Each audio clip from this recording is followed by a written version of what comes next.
I've never walked into a room so silent before. This is very, don't laugh, don't laugh. You're not allowed to do that. You know what, just have a good time. And if you want to applaud, you applaud.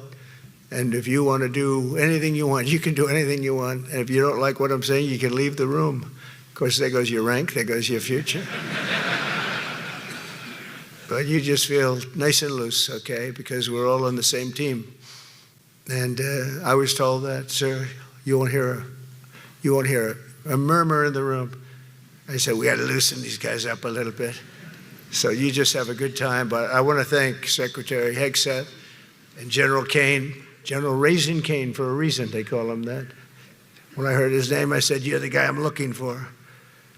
The Joint Chiefs of Staff and so many others in this room who together represent the greatest and most elite fighting force in the history of the world, the United States military.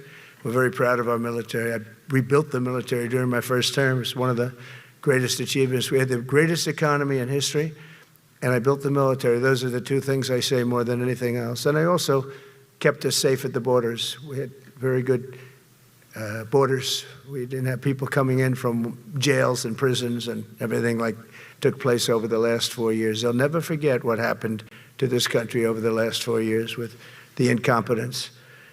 There could be no higher honor than to serve as your commander-in-chief. It is a great honor. I look at you, just incredible people. Central casting, I might add. To each and every one of you, I thank you for your unwavering devotion to the armed forces and to the country that we've all sworn a sacred oath to defend. We all have that oath, every one of us. I'm thrilled to be here this morning to address the senior leadership of what is once again known around the world as the Department of War. I know Pete spoke about it. He gave a great speech, I thought. Great speech. I don't want him to get so good. I hate that. You know? No, I hate it. I almost fired him. I said, you can't, I don't want to go on after that. No, he gave a great speech, but he talked about Department of War. We were sitting there. I said, didn't it used to be called the Department of War? And he goes, yes, sir. They changed it like in the early 50s. So we won the First World War. We won the Second World War. We won everything in between and everything before that. We only won. And then we went, in a way, woke. That was probably the first sign of wokeness. And we changed it to defense instead of war. And I said, what do you think? How do you think if we changed it back? Would that be a nice idea? And Pete loved it immediately. Some people thought about it. You know, they gave it a little thought. But in the end, we did it. And I have to be honest, it's so popular. I thought it would be met with fury on the left, but they're sort of giving up, I must be honest with you. They've had it. They've had it with Trump. They've been after me for so many years now. Here we are. Here we are. Come to the White House anytime you'd like. No, they've given up. They're bad, a lot of bad people. But all over, it's been so popular. It's been very popular. I really thought that we were going to have to sort of fight it through. There's been no fight. There's been no fight. Like what I called the Gulf of America, because to me it was always the Gulf of America. I could never understand. We have 92% of the frontage. And for years, actually 350 years, they were there before us. It was called the Gulf of Mexico. I just had this idea. I'm looking at a map. I'm saying, we have most of the frontage. Why is it Gulf of Mexico? Why isn't it the Gulf of America? And I made the change, and it went smoothly. I mean, we had a couple of fake news outlets that refused to make the change. And then one of them, AP, took us to court, and we won. And the judge, who was a somewhat liberal judge, said, the name is the Gulf of America, because AP refused to call it the Gulf of America. They wrote, they're not a good outfit, by the way. They call it the Gulf of Mexico. I said, no, the Gulf of America is the name. And the judge actually said that, in fact, you can't even go into the room because what you're doing is not appropriate. The name is the Gulf of America. Google Maps changed the name. Everybody did, but AP wouldn't. And then we won in court. How about that? Isn't that so cool? The Secretary Hegseth beautifully described the name change reflects far more than the shift in branding. It's really a historic reassertion of our purpose and our identity and our pride. That's when we go with the word war. And you know, we want war because we want to have no wars, but you have to be there, and sometimes you have to do it. I have settled so many wars since we're here. We're here almost 9 months, and I've settled 7, and yesterday we might have settled the biggest of them all, although I don't know. Pakistan, India was very big. Both nuclear powers, I settled that. But yesterday could be the settlement in the Middle East. That hasn't happened for 3,000 years. I said, how long have you been fighting? 3,000 years, sir. That's a long time. But we got it, I think, settled. We'll see. Hamas has to agree. And if they don't, it's going to be very tough on them. But it is what it is. But all of the Arab nations, Muslim nations have agreed. Israel has agreed. It's an amazing thing. It just came together. War is very strange. You never know what's going to happen with war. The easiest one of them all is Putin. I said, number one, it's a war that would have never happened if I were president, if the election weren't rigged. And if I were president, that war would have never happened, not even a little chance. And it didn't happen for 4 years. But I knew Putin very well, and I thought that would be easy because I know him so well. Well, that one turned out to be the hardest of them all. We had some that were not settlable, and they all got settled. So if this works out, that we did yesterday with the Middle East, then that's more than a war. That's lots of wars. That's all combined. That's a lot of wars. Many of you were over there in many different capacities in many different countries. That's a big part of the earth. But if that works out, it would be 8+. I could give myself 2 or 3 for that one. And then we just have the one to settle, and we have to settle it up with President Putin and Zelensky. Got to get them together and get it done. But the only way we can do that is through strength. I mean, if we were weak, they wouldn't even take my phone call. But we have extreme strength. We had the horror show in Afghanistan, which is really the reason I think that Putin went in. He saw that horror show by Biden and his team of incompetent people. And that showed, I think it gave him a path in. I wasn't there any longer. I watched that, and it was so horrible. I think it was the most embarrassing day in the history of our country. And now we're back. And that's it. We're not going to have any of that crap happen, I can tell you. That was terrible, so terrible. Together we're reawakening the warrior spirit, and this is a spirit that won and built this nation, and from the cavalry that tamed the Great Plains to the ferocious, unyielding power of Patton Bradley and the great General Douglas MacArthur. These are all great men. In this effort, we're a team, and so my message to you is very simple. I am with you, I support you, and as president, I have your backs 100%. You'll never see me even waver a little bit. It's the way it is. And that includes our great police officers and firemen and all of these people that are doing so well. Together over the next few years, we're going to make our military stronger, tougher, faster, fiercer, and more powerful than it has ever been before. I rebuilt our nuclear, as you probably know, but we'll upgrade that also and just hope we never have to use it. We have to hope we never have to use it because the power of that is so incredible. I see things I don't think they'd show it to you. I really wouldn't want them to show it to you. But when you see the result of what's left, you never want to use that. Never, never, ever. We were a little bit threatened by Russia recently, and I sent a submarine, nuclear submarine, the most lethal weapon ever made. Number one, you can't detect it. There's no way. We're 25 years ahead of Russia and China in submarines. Russia's actually second in submarines. China's third, but they're coming up. They're coming up. They're way lower in nuclear too, but in 5 years they'll be equal. They're coming up. And you don't have to be that good with nuclear. You could have 1/20th what you have now and still do the damage. That would be, that'd be so horrendous. But I announced that, based on his mention of nuclear, and it was really a stupid person that works for him mentioned the word nuclear, I moved a submarine or two, I won't say about the two, over to the coast of Russia, just to be careful, because we can't let people throw around that word. I call it the N-word. There are two N-words, and you can't use either of them. You can't use either of them. And frankly, if it does get to use, we have more than anybody else. We have better, we have newer, but it's something we don't ever want to even have to think about. But when somebody mentions it, that submarine started immediately thereafter. And it's just lurking, but I'm sure we're not going to have to use it. But it's an amazing, it's undetectable, totally. Ours is, theirs isn't.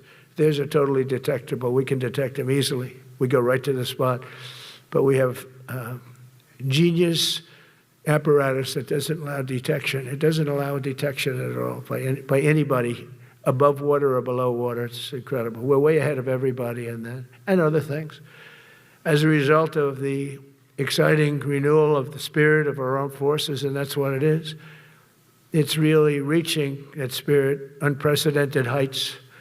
Over the past 8 months, new enlistments, I'm so proud of this, have surged to record highs, the highest we've ever had. And we used to have recruiting shortages. If you remember, about a year and a half ago, I was at the beginning stage of a campaign, and things came out that you couldn't get people to join the armed forces. And by the way, the police also. Fire department. I always put the fire department in because they're great. They're great. And I got 95% of their vote, too. That helps. When you get 95% of their vote, you always have to mention them. But they're great. And they're brave in our inner cities, which we're going to be talking about, because it's a big part of war now. It's a big part of war. But the firemen go up on ladders, and you have people shooting at them while they're up on ladders. I don't even know if anybody heard that. And I said, don't talk about it much, but I think you have to. Our firemen are incredible. They're up on one of these ladders that goes way up to the sky, rescuing people, and you have animals shooting at them, shooting bullets at firemen that are way up in death territory. You fall off that ladder, it's over. It's over. They don't even have to inspect you when you hit the ground. And you have people shooting bullets at them in some of these inner cities. We're not going to let that happen. So I always mention the firemen because that's actually a big problem we have. And they are unbelievable. Like you, they're unbelievable people. For the first time on record in 2025, the Navy, Air Force, and Space Force all met or surpassed their recruiting goals 3 months early. That never happened before. And the Army did even better. Congratulations, Army. They met everything. And these were the highest standards because we're making it larger. So these were much higher standards than you had 4 years ago, 3 years ago, during the sleepy Joe Biden era. And the Army did it 4 months early. And you remember, a year and a half ago, they said the big stories that we're way behind with the Army, Air Force, the Navy, the Marines. We're way behind, Coast Guard.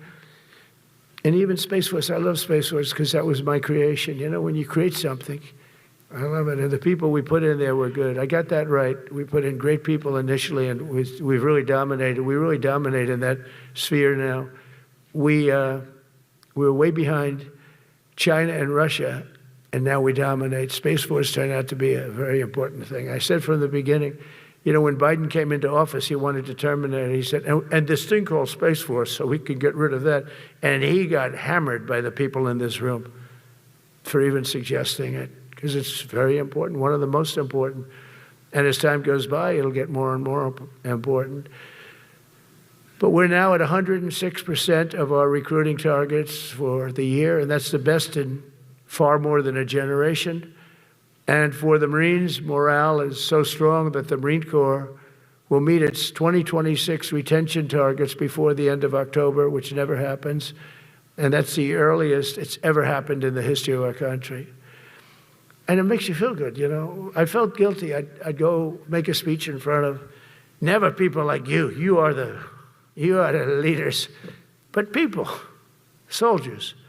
And I felt embarrassed because there'd be stories about, you know, we couldn't fill up our Army, Navy, Air Force. We couldn't fill them up. And it was headlines. It was during Biden's 4 years, the auto pen. I call him the auto pen. It's, how would you like to have your thing signed by an auto pen? You know, when I have a general and I have to sign for a general because we have beautiful paper, the gorgeous paper, I said throw a little more gold on it. They deserve it. I want the A paper, not the D paper. We used to sign a piece of garbage. I said, this man's going to be a general, right? Yeah. I don't want to use this. I want to use the big, beautiful, firm paper. I want to use the real gold writing when you talk about the position, and they're beautiful.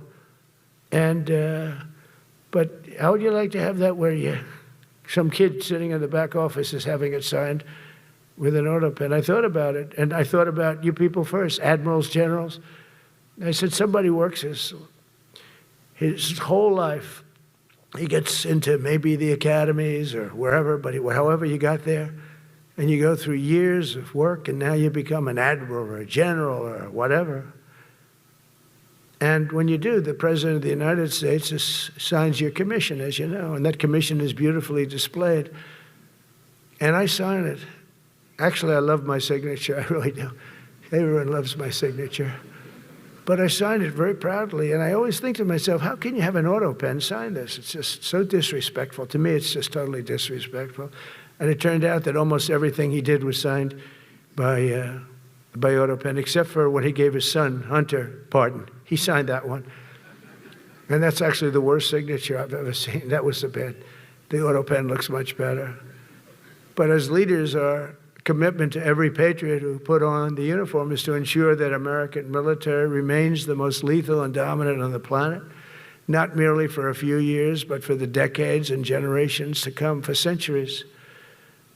We must be so strong that no nation will dare challenge us, so powerful that no enemy will dare threaten us, and so capable that no adversary can even think about beating us. And we've had it recently. I had India and Pakistan were going at it, and I called them both. And in this case, I used trade. I'm not going to trade with you. Used to two nuclear nations, big nuclear. And no, you cannot do that. I said, yes, I can. You go into this frickin' war that I'm hearing about. You know, actually, they just shot down 7 planes. 7 planes, it was starting.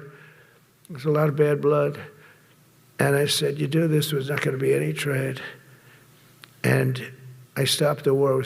It was raging for 4 days, but that was just the beginning.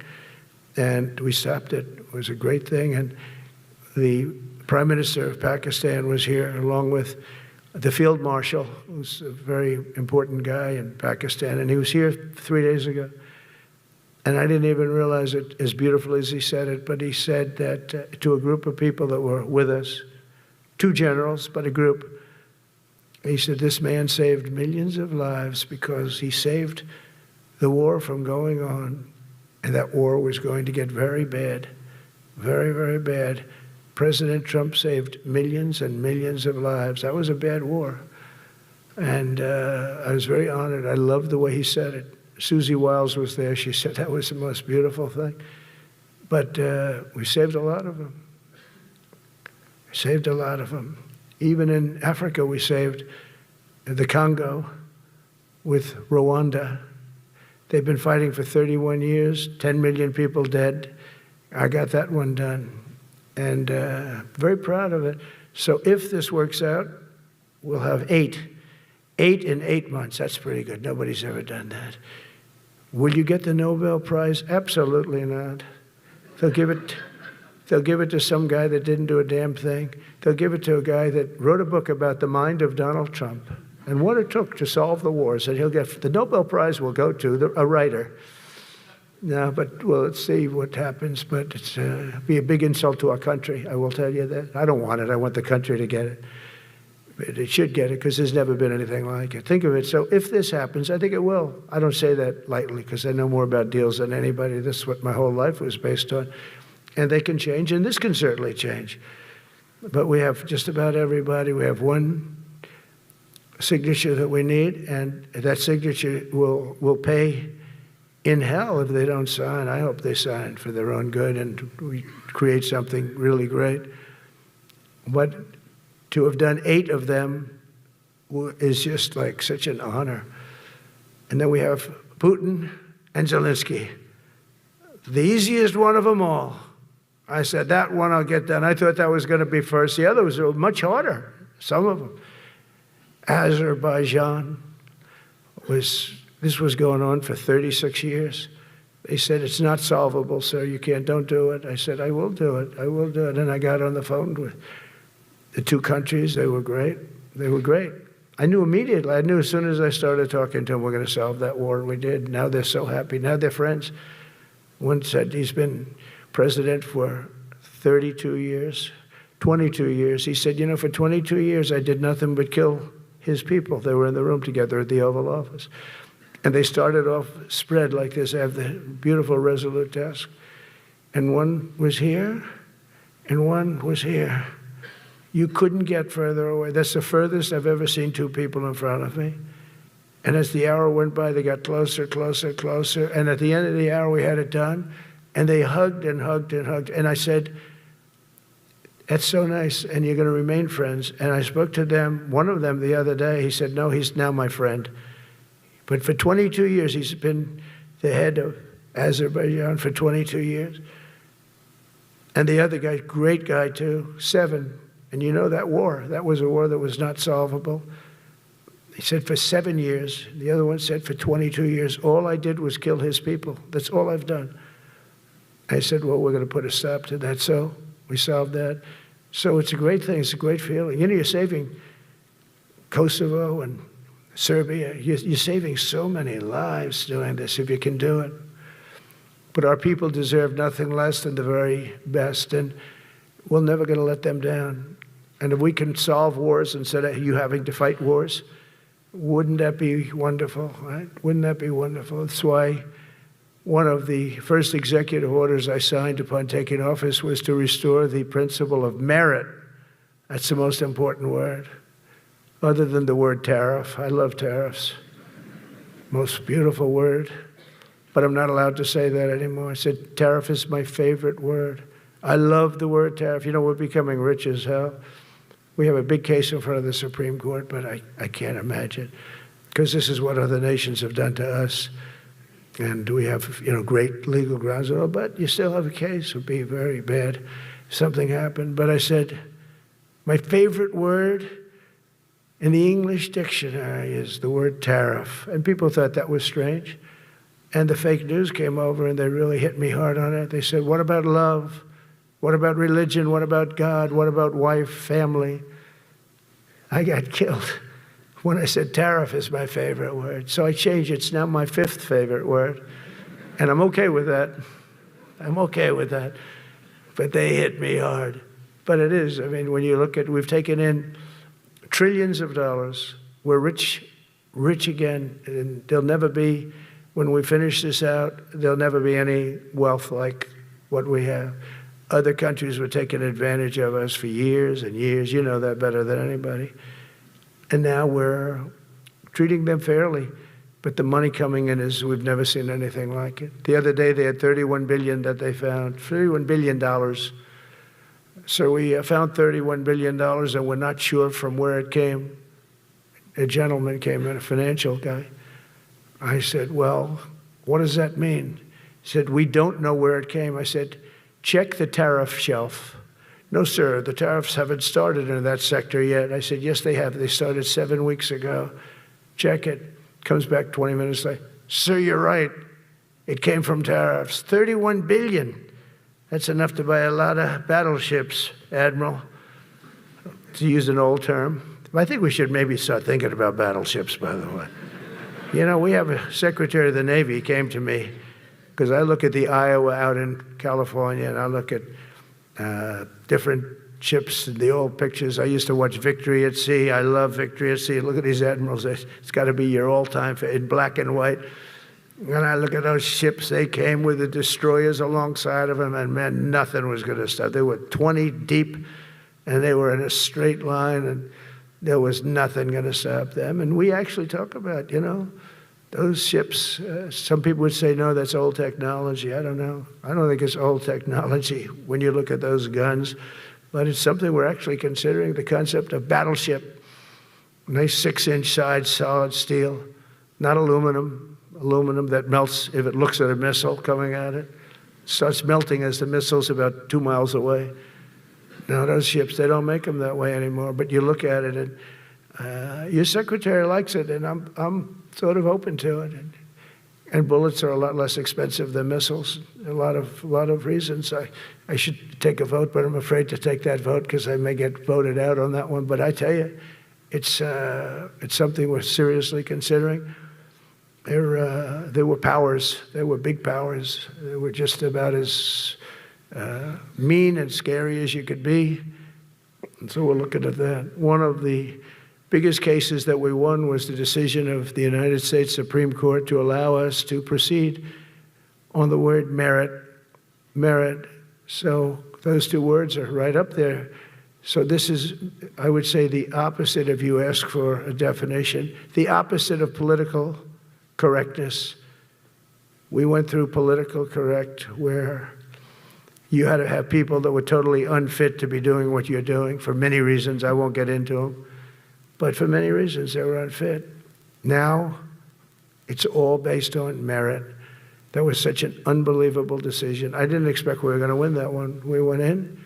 We said we need it. We went in for colleges, where kids with a C average are getting into the best colleges, and the kids with A averages won't get in. And kids with the highest boards and the highest marks and the best marks couldn't get into the best schools. And people that had not good boards and not very good marks, okay, but nothing special, they were getting into our best colleges. I said, this is just crazy. You can't run a country like this.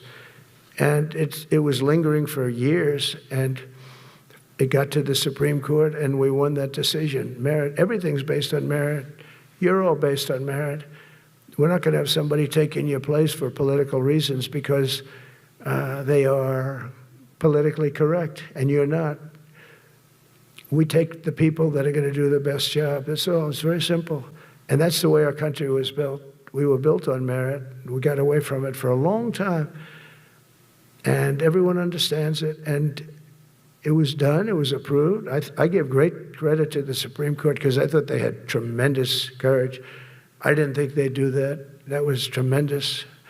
I give them maybe for that decision almost more than anything because it's a hard decision to make. It's really hard. The apparatus of our country was not set up for merit.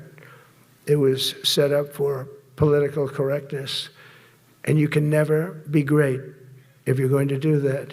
And we're going to be greater than we ever were before. We're bringing back a focus on fitness, ability, character, and strength. And that's because the purposes of American military is not to protect anyone's feelings. It's to protect our republic, and it's the republic that we dearly love. It's to protect our country. We will not be politically correct when it comes to defending American freedom, and we will be a fighting and winning machine. We want to fight, we want to win, and we want to fight as little as possible. You have to count on people like me to keep you out of wars because we don't want to go into wars. Many of the wars that I just told you about, we could have entered those wars and settled them in a different way, lose a lot of our troops. And we could have settled them, I guess, differently. Maybe not, actually. Actually, you might not have been able to settle them. We just would have been in the middle of a lot of firepower. But when we do need it, you're going to be so ready. And you know it. But very importantly, with that goal in mind, I've committed to spending over $1 trillion on our military in 2026, and that's the most in the history of our country. $1 trillion, that's a lot of money. I hope you like that. Ma'ams and sirs, I hope you like it. That's a hell of a lot of money. We have the best of everything. Every branch is seeing major investments, and as I announced in the Oval Office in March, we are rapidly moving forward with the first ever 6th generation fighter jet. I didn't name it. I did not name it. Boeing came in and they said, sir, this is our submittal. It's the greatest fighting jet ever done. And they're testing all these planes, all the companies are testing, and this one tested like through the roof. And they said, we'd like to name it the F-47. I said, all right, let me think about it.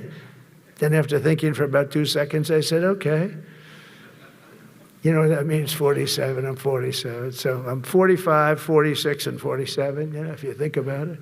I just don't want the credit for 46. I don't want to have their open borders and people coming in from all over the world, including jails and mental institutes. I don't want that on my record, but I like having it. We're investing tens of billions of dollars in modernizing our nuclear deterrence capabilities like never before. And we've begun construction on what we call the Golden Dome missile defense shield. It'll be the most sophisticated in the world. You watched it do well until they had some problems at the end with a little bit of a lack of ammunition, defensive ammunition, but they've got that taken care of. But I tell you, it's what we're doing is so good, and we deserve it. We help other countries with it. We don't have it ourselves. And Canada called me a couple of weeks ago. They want to be part of it. To which I said, well, why don't you just join our country? You become 51, become the 51st state, and you get it for free. So I don't know if that made a big impact, but it does make a lot of sense. It actually makes, because they're having a hard time up there in Canada now, because as you know, with tariffs, everyone's coming into our country. We have more investment than we've ever had before, $17 trillion coming in. As an example, in 4 years, Biden didn't have $1 trillion. We have 17 trillion more than that in 8 months coming in. And they're coming in from Canada, Mexico, from Europe, from all over. AI, auto plants. Everybody's coming back to the United States. Under my budget, we will be expanding the U.S. Navy by at least 19 ships next year, including submarines, destroyers, assault ships, and more. And it's going to be much more than that as we go along, because we basically don't build ships anymore. We do build submarines, but we don't build ships. Do you know in the Second World War, they were freighters and different types, but we were doing a ship a day, and now we don't do ships. And I'm not a fan of some of the ships you do. I'm a very aesthetic person, and I don't like some of the ships you're doing aesthetically. They say, oh, it's stealth. I said, that's not stealth. An ugly ship is not necessary in order to say you're stealth. By the way, the B-2 bombers were incredible. That is stealth. They went into that. I was with General Kane and Pete were in we call it the war room, but we're watching them go in, and they were totally untouched. They were not seen. They were literally not seen. They dropped their bombs. They hit every single one of them, hit its target. It was total obliteration. CNN, when we came back, fake news CNN, oh, their camera just went off. Look, their camera, every time I mention them, they turn the camera up because it's never good. They say, this is a problem. But I don't blame them. You're better off keeping it off. But they have some scammer reporter who started saying, without any knowledge, that he may not have hit the targets as well as they thought. It may not have been obliteration. He did hit the targets, and I got to give us a little credit, right? It was obliteration, it turned out. The Atomic Energy Commission said it was obliteration. Not only did they hit the target, they had these chutes. And think of this here. Way up in the sky, there was no moon. It was dead dark. You couldn't see a thing. You couldn't see them. But they had, I guess, a beam going right into these chutes. Every single one of those bombs went right down those chutes into a granite mountain. I think it's the last time they're going to build air chutes. They had these air chutes that were nice, beautiful. They were meant for us. But it was total obliteration. And now they give us credit for that. But these people were phenomenal. I tell you, for the Air Force people here, you can be very proud. That B-2, we just ordered a lot of new ones and updated ones, but I'd take the other ones. Let me tell you, they couldn't have worked any better. So they flew for 37 hours total, back and forth, no stops, no nothing. We had 52 tankers loading them up. And that's a job I wouldn't necessarily want too much, flying a tanker loaded up with hundreds of thousands of gallons of fuel. I don't know if I'd do that job, General. I asked the question, what happens if it gets hit? Sir, you don't want to know about that, right? I don't want to know about that. But those guys, they just hear us. They're incredible. I had them all to the Oval Office.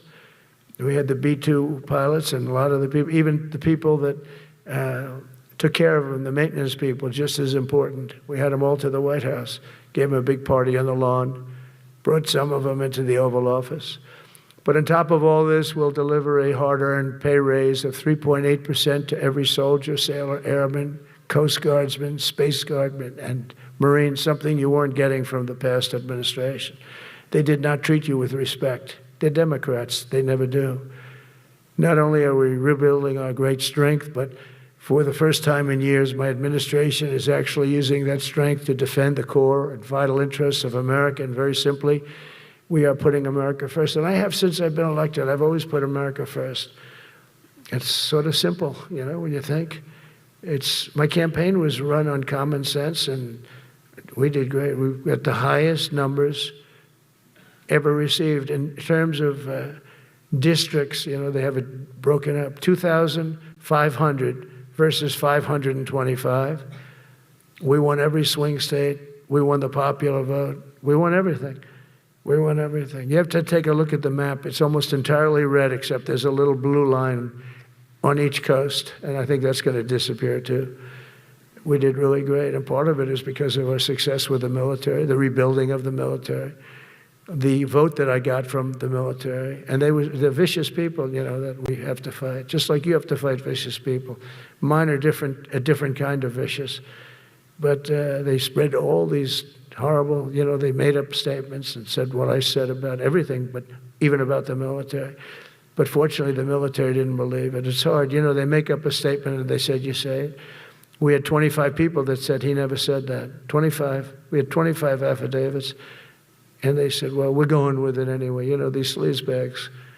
And it's why the press is really losing all power, because people aren't believing it. We need an honest press. We need borders. We need borders. We need an honest press. We need fair elections. I mean, those three things. And we don't have an honest press. We have a really corrupt press, but we fight through the corrupt press. And the people understand you have to do this stuff a lot. You have to go on television a lot because you can't get a fair shake if you're going to rely on somebody else. They don't understand. They've destroyed the image of media now is at the lowest point it's ever been. It's lower than Congress. Can you believe that? It's something.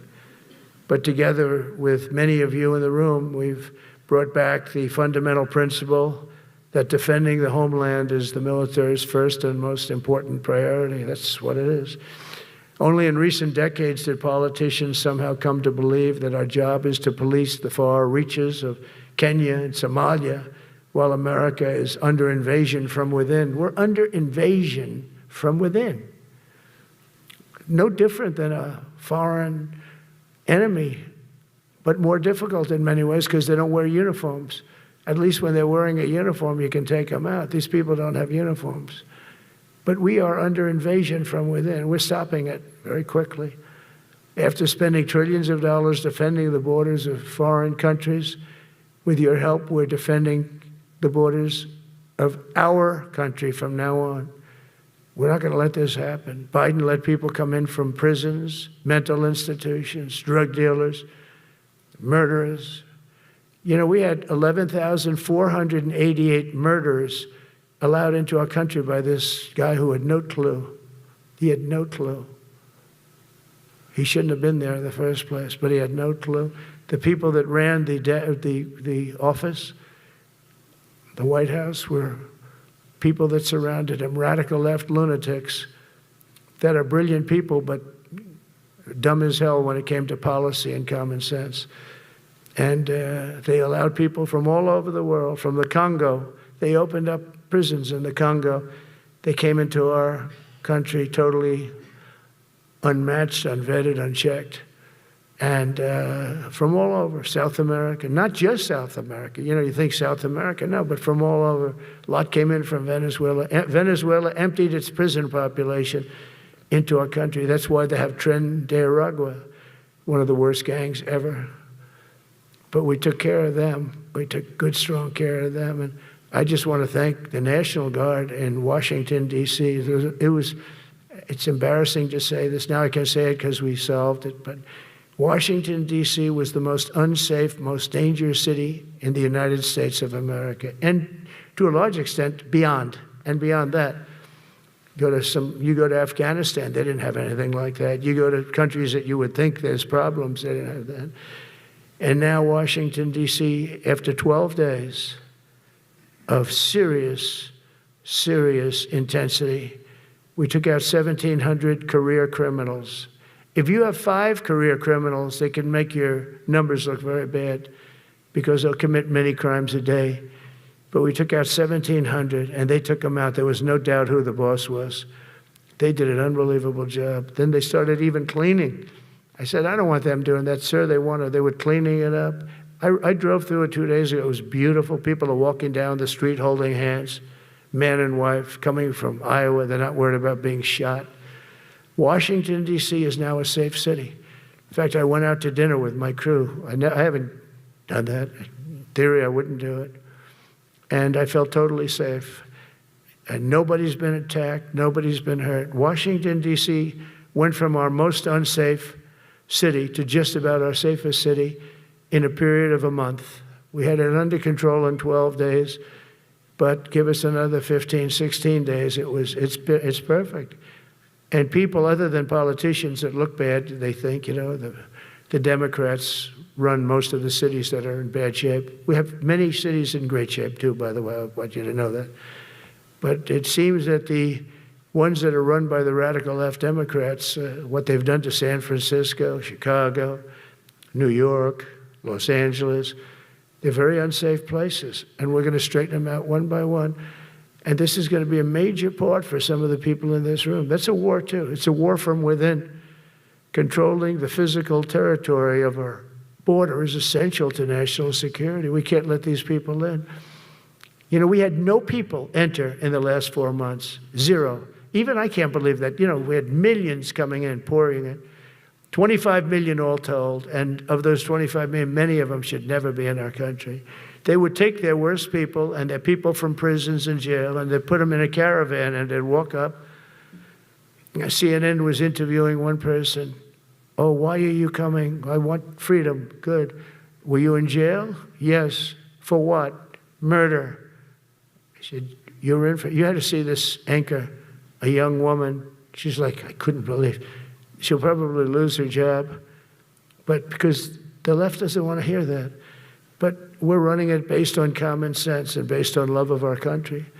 But I want to salute every service member who has helped us carry out this critical mission. It's really a very important mission. And I told Pete, we should use some of these dangerous cities as training grounds for our military, National Guard, but military. Because we're going into Chicago very soon. That's a big city with an incompetent governor, stupid governor, stupid. They threw him out of his family business. He was so stupid. I know the family. He becomes governor. He's got money. Not money that he made, but he ran for governor, he won, and now he criticizes us all the time. And last week they had 11 people murdered, 44 people shot. The week before that they had 5 people murdered, 28 people shot. Every weekend they lose 5, 6. If they lose 5, they're considering it a great week. They shouldn't lose any. You shouldn't lose any. This is civilization. And he's always up there saying, we're in very good shape. We don't need the military. No, they need the military desperately. How about Portland? Portland, Oregon, where it looks like a war zone. And I get a call from the liberal governor. Sir, please don't come in. We don't need you. I said, well, unless they're playing false tapes, this looked like World War II. Your place is burning down. I mean, you must be kidding. Sir, we have it under control. I said, you don't have it under control, Governor, but I'll check it, and I'll call you back. I called her back. I said, this place is a nightmare. It's certainly not the biggest, but it's one of the worst. It's brutal. They go after our ICE people, who are great patriots and tough job too, but they love it. They love it because they're cleaning up our country. And so you look at some of the things where they took over parts of Seattle. They actually took over a big percentage of Seattle. Think of that. You remember that. That was a while ago. And I sent in the troops and they were gone. As soon as I sent them in, when we send in the troops, if you have a real leader that says you got to do what you have to do, I put that out the other day. You got to do what you got to do because we don't want our people hurt as they stand by. I was watching during Biden, they had troops standing up like this, brave, standing up at attention. the way I should stand all the time. And I'm like this, and people are standing, and their mouth is this far away from their mouth, and they're spitting at him, and they're screaming at him. And that soldier's standing there, he wants to knock the hell out of the person, but he's not allowed to do anything. So they just stand there and they get abused. And a woman was this far away from his face, and she starts spitting in his face, and he's not allowed to do anything. If it's okay with you, generals and admirals, I've taken that off. I say, they spit, we hit. Is that okay? I think so. They spit, it's a new thing. They spit, we hit. How about the cars, where the cars are coming out? They get brand new cars, Border Patrol, ICE, beautiful, nice new cars. And they're driving along, and they have to go through a gauntlet of rocks being thrown at the car. So here's this beautiful brand new car. By the time it goes 100 yards, it's destroyed. These guys have pretty good arms, some of them. And they're throwing bricks at full force into the window and into the car. It looks like it's a war zone. And I said, never let that happen again. From now on, if that ever happens, and I say it here, you get out of that car and you can do whatever the hell you want to do. Because those people are, you can die from that. Those bricks go through the windows. You can die. They'd like it to. They'd like it to go through the window. But this was a couple of months ago. They just kept driving, and bricks are hitting the car. And I said, why aren't they stopping? Because they were under orders from the past administration, never stop. But that's different with us. We stop. And since I gave that order, we haven't had that problem. It's very interesting. It's amazing. It's just like in Venezuela. You've seen the boats going. We can't find any more boats. They're carrying drugs, massive. Every boat kills about 25,000 people. That's what they have. They had fentanyl mostly and a lot of other drugs. And we take them out, and we've taken out 4. And it's on air. Everybody gets to see it. Not that we like to do that, but every boat kills 25,000 on average, 20, some people say more. You see these boats, they're stacked up with bags of white powder. That's mostly fentanyl and other drugs too. And now we have a problem. General Kane says, sir, there are no boats out there. Not even fishing boats. They don't want to go fishing. I don't blame them. There'll be no fishing today, But it's amazing what strength will do, because all we want to do is stop drugs from flowing into our country. It's destroying. We lost 300,000 people died last year. Everybody knows friends, many friends probably, that you lost a child, or adults too, but you lost a son or daughter because of what's coming into our border. And we're making it very hard. Oh, and we haven't even started yet. Last month I signed an executive order to provide training for a quick reaction force that can help quell civil disturbances. And this is going to be a big thing for the people in this room, because it's the enemy from within, and we have to handle it before it gets out of control. It won't get out of control. Once you're involved at all, they all joke. They say, oh, this is not good. You saw it in Washington. We had gangs of Tren de Aragua with 10, 12, 15 kids, and these military guys walk up to them, and they treat them with disrespect, and they just got pounded. They just got pounded. The gang just pounded, then thrown into paddy wagons and taken back to their country. Some are so dangerous we don't want to even do that, because we don't want to. Some of stone cold murderers, we don't have the confidence. Even though they're not coming back very easily, we don't have the confidence. We put them in jails. But these service members are following in a great and storied military tradition, from protecting frontier communities to chasing outlaws and bandits in the Wild West. And our history is filled with military heroes who took on all enemies, foreign and domestic. You know that phrase very well. That's what the oath says, foreign and domestic. Well, we also have domestic. George Washington, Abraham Lincoln, Grover Cleveland, George Bush, and others all use the armed forces to keep domestic order and peace. Many of our leaders used the military to keep peace. Now they like to say, oh, you're not allowed to use the military. And you know what the people say? The people in those cities where they're being raped and shot and beat up, You know what they say? We love the military. You ever see where they interview the people on the street? I've never seen somebody say they don't, unless they're radical and paid off, because a lot of these insurrectionists are paid by, whether it's Soros or other people, but they're paid by the radical left. So today I want to thank every service member from general to private who has bravely helped us secure the nation's capital and make America safe for the American people. It's amazing. The whole world is watching. Everybody in the White House, they come up to me, young women, sir, thank you. I know immediately what they're thanking. They don't have to say it. They walk to work now to the White House. We haven't had a crime in Washington in so long because we got the careers. We call them the careers. We got these lunatics out, and they'll never be any good. You know, I hate to tell this to the liberal media. You could spend time with them. You could do whatever you want. You could send them to the finest schools, which they couldn't get into anyway, mentally. They couldn't get in, but no matter what you do, they'll never be good. They're bad. They're career criminals. I don't know, maybe they were born that way. Some people don't like me to say that, but maybe they were. Certainly some were.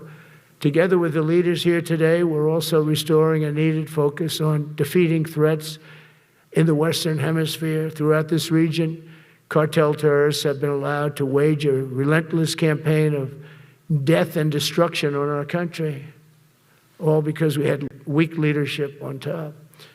And we did a great job with it first term, but this is something else what we're doing now. We're taking it to the next level, probably next level times 3. But we had COVID come up, and we had to take care of that. We did a great job with COVID. We had the therapeutics. It's just Regeneron, so many things we did for COVID, but we had to focus on that, and every other country in the world was being decimated by COVID. So we had to change gear a little bit to take care of that. But under our leadership, the military is now the knife's edge in combating this sinister enemy. We have to put the traffickers and cartels on notice, and we've done that. And we put them, a lot of them, we've called them a terrorist organization, which is actually a big thing to do. Nobody's done it, but I've done it with a lot of them. It gives you a tremendous advantage. If you try to poison our people, we will blow you out of existence, because that's the only language they really understand. That's why you don't see any more boats on the ocean. You don't see any boats.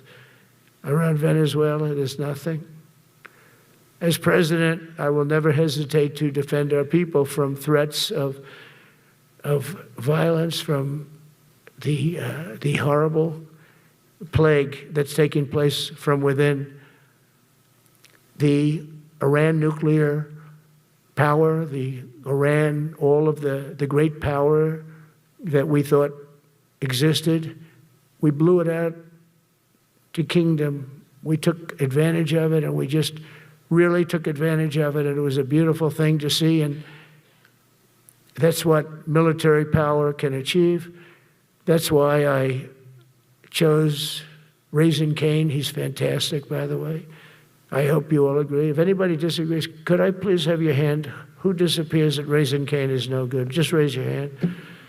I don't see any hands raised. All right. That means you're okay. That means that he's okay now, but I saw his results. You know, he took out ISIS. I was told it was going to take 4 years. It took 4 weeks. I went to see him, and he took him out in 4 weeks, knocked him out, knocked him to hell. And I was told by military people it was going to take 4 to 5 years to do it. And I don't even know if we'll have it then, sir. These were the Washington generals. I call them the television generals. But Raising Cane did it in 4 weeks, took out 100% of the ISIS caliphate. As a result of these actions and many others since my inauguration, we're witnessing the triumphant return of peace through strength. We have great peace through strength. America is respected again as a country. We were not respected with Biden. They looked at him falling downstairs every day. Every day the guy's falling downstairs. He said, it's not our president. We can't have it.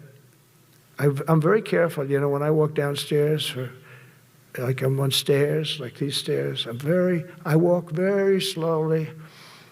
Nobody has to set a record. Just try not to fall, because it doesn't work out well. A few of our presidents have fallen, and it became a part of their legacy. We don't want that. You walk nice and easy. You don't have to set any record. Be cool. Be cool when you walk down, but don't bop down the stairs. So one thing with Obama, I had zero respect for him as a president, but he would bop down those stairs. I've never said, da-da, da-da, da-da, bop, bop, bop. He'd go down the stairs, wouldn't hold on. I said, it's great. I don't want to do it. I guess I could do it. But eventually, bad things are going to happen. And it only takes once. But he did a lousy job as president. A year ago, we were a dead country. We were dead.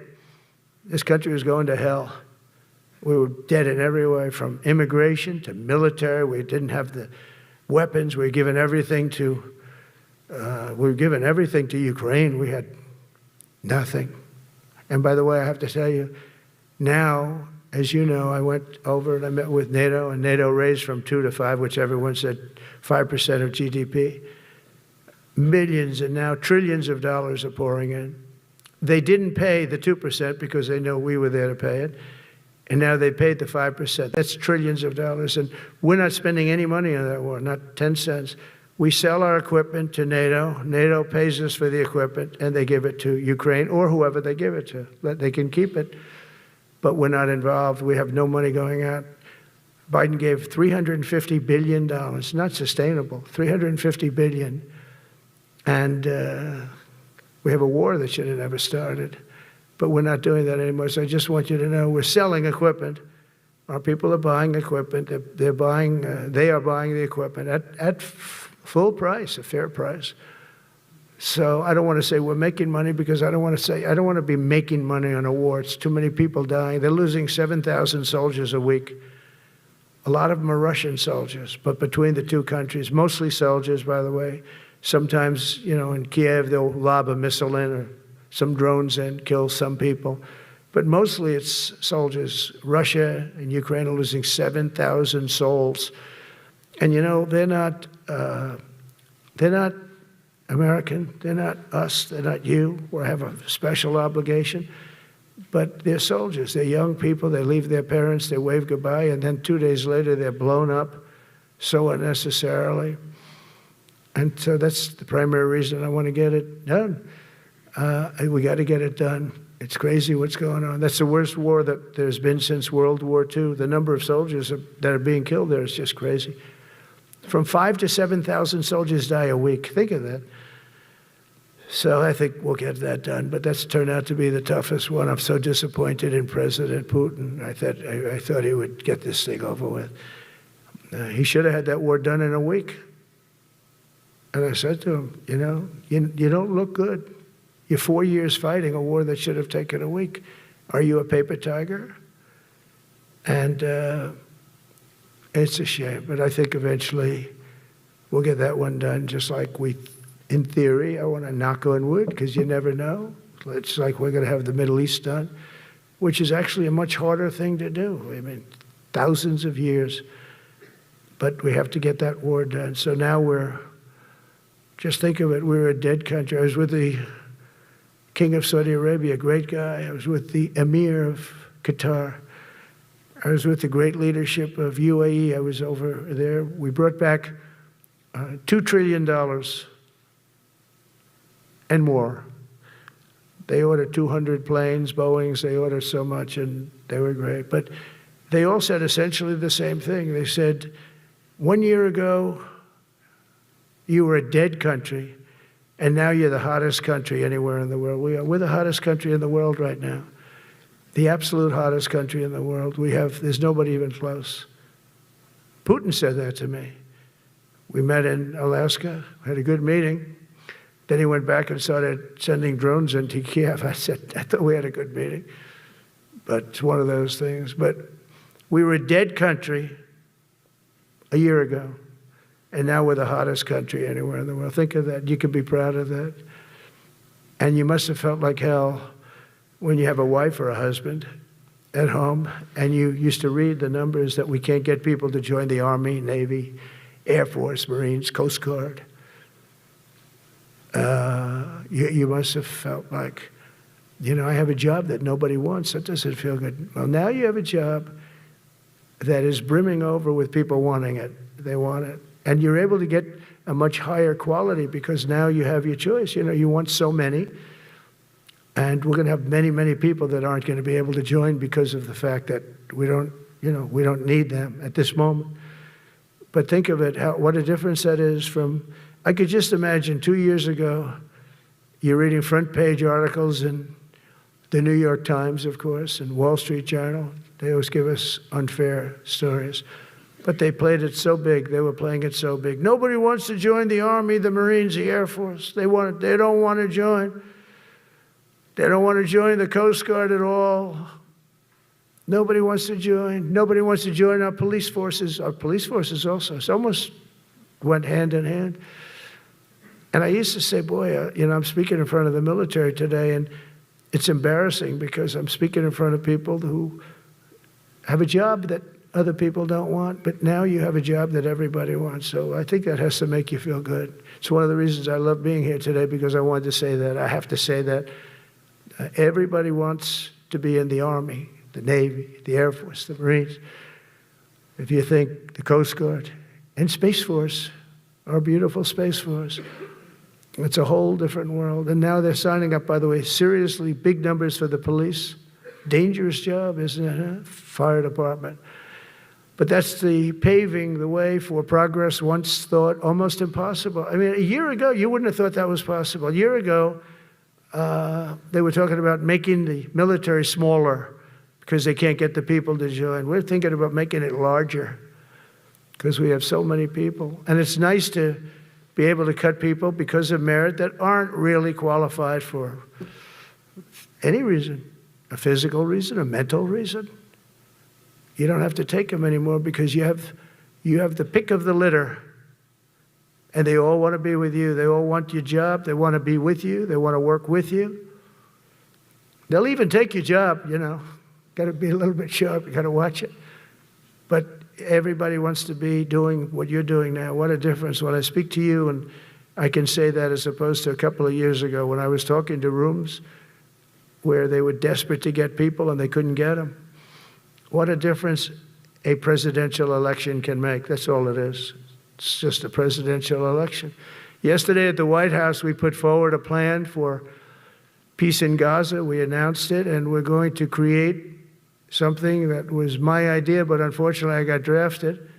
It's going to be called the Board of Peace, and it's going to reign over that territory, and we're going to get that done. And they asked if I'd be the chairman of the Board of Peace. I wasn't counting on that. I had the idea for the Board of Peace, but I said yes, and I guess because of that, every leader, everybody wants to be on the Board of Peace, and we're going to watch over that very volatile part of the world and keep it non-volatile, so you don't have to get involved. We want to save you for other things or save you for nothing from that standpoint. We don't want you fighting wars, but if you have to, you're the most lethal fighting force in the world. And I would say that even 2-3 years ago, but now I say it with great enthusiasm. It's so true. And we're striving tirelessly to end the terrible war in Ukraine.